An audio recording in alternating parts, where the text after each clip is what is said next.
It's an amazing world that the folks at Blizzard created. This is arguably the most successful entertainment property in history. We'd spent a number of years kind of discussing the process of a Warcraft film.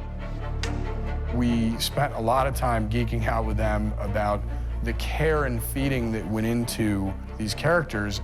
And we had a lot of really good discussions about how could this take shape. But we found ourselves kind of at a crossroads. Like, well, maybe it's just too hard to find the right story. Maybe it's just too difficult to find the right scale of production. And one day they bring in Duncan Jones.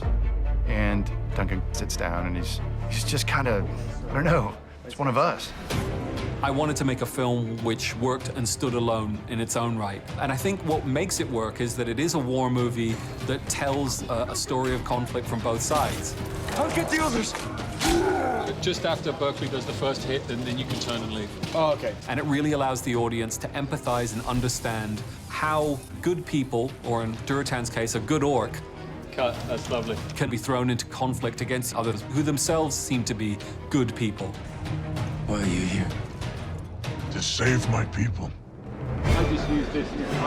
Duncan's quite an inspired filmmaker, and he also understands how important it is to relate to the characters. The more he talked about his vision for the film and what he thought was the whole point of the narrative and the thematic at play, That makes sense. That makes sense. Yeah. I knew we were in really good hands. It will warm you. So we wanted to make sure that we got it right. We wanted to make sure that we got the right director, and I know we did in Duncan, who I find to be just an incredibly gifted storyteller and director. Come back alive. Cut, that was great. Hang on. Thank you, lovely.